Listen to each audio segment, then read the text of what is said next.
يا من صليت بكل الأنبياء يا من في قلبك رحمة للناس يا من ألفت قلوبا بالإسلام يا حبيبي আসসালামু আলাইকুম, সবাই কেমন আছেন? সবাইকে রমাদানের অনেক অনেক মুবারক। আজকে আমার বাসায় ডেকোরেশন করার জন্য কিছু পার্সেল চলে এসেছে, রমাদান ডেকোরেশন। আজকে বাসায় কিছু মেহমান আসবে, তার কারণেই বাসার মধ্যে অনেক সুন্দর করে সাজিয়ে টাজিয়ে নেওয়া। প্রতি বছরে আমি চেষ্টা করি কিছু কিছু সাজানোর, যে কারণে আমি টুকটাক কিছু অর্ডার করে দিই অ্যামাজন থেকে। তো আজকে এইগুলো আমি সাজাবো বাসায়। তো এটা আমি বাসার ডোরের জন্য কিনে নিয়েছি। তারপরে আরও অনেক জিনিস নিয়েছি, যেমন টেবিল রানার নিয়েছি, এরপরে ছোট্ট মিনি একটা ট্রে নিয়েছি, এরপরে ছোট ছোট সাইন নিয়েছি রামাদানের জন্য। এরপরে এটা ছিল একটা লাইট, এগুলো খুব কিউট লাগে যখন টেবিল উপরে রাখা হয়, দেখতে অনেক সুন্দর লাগে। আমার কাছে এটা খুব ভালো লেগেছে, বেশি ছোট। আর এই ট্রেটা আমার অনেক দিনের শখ ছিল কেনার, আর এটা আমার কাছে খুবই ভালো লাগে। এটার মধ্যে ফ্রুটস সার্ভ করলে দেখতে সুন্দর লাগে।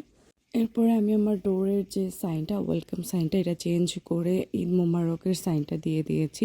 আমি অ্যাকচুয়ালি রমাদান মুবারক কিনেছি, বাট এটা ভুলে ঈদ মুবারকের সাইন চলে এসেছে। বাট দেখতে খুবই সুন্দর লাগছিল, ডোরে ঢুকে দেখতে এটা ভালো লাগছিল। এরপর আমি আমার কফি টেবিলটা সাজিয়ে নিই। বাসায় ঢুকে এই কফি টেবিলটা দেখা যায়, তো এই কফি টেবিলে একটা ট্রে রেখে, একটা ছোট ফুলদানি, সাথে একটা ক্যান্ডেল রেখে রমাদান কারিমের একটা সাইন দিয়ে দিই, যেটা দেখতে অনেক ভালো লাগছিলো। এটা আমার কফি টেবিলটাকে ভরা ভরা লাগছিলো দেখার পরে, আর আমার কাছে খুবই ভালো লাগছিলো দেখে। এরপর আমি আমার ডাইনিং টেবিলে এই রান্নাটা রাখি। রান্নাটা অ্যাকচুয়ালি সাইজে অনেকটা ছোট হয়ে গিয়েছিল। এরপর এগুলো আমি সুন্দর করে সাজিয়ে দিই, দেখতে অনেকটা সুন্দর লাগছিলো। হালকা লাইটিংয়ের কারণে দেখতে অনেকটা বেশি সুন্দর লাগছিলো। এরপর আমি ট্রেতে কিছু ফ্রুটস দিয়ে দিই। ফ্রুটসগুলো অনেক ফ্রুটস থাকার কারণে মানে ট্রেটা এতটা স্পেসও ছিল না, বাট দেখতে খুবই সুন্দর লাগছিল, যেটা আমার কাছে ভালো লাগছিল। একটা রামাদান রামাদান ভাইব দিচ্ছিল। এরপর আমি আমার বাসার মেহমানদের জন্য বিরিয়ানি তৈরি করার জন্য রান্না শুরু করে দিই।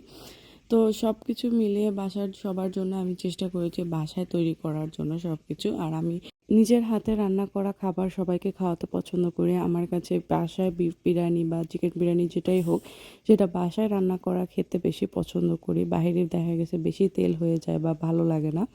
এরপর এখানে আমি বাসায় তৈরি করেছি চিকেন রোল। এইভাবে আমাকে রোল বানানো শিখিয়েছে আমারই একটা ছোটো বোন মায়া।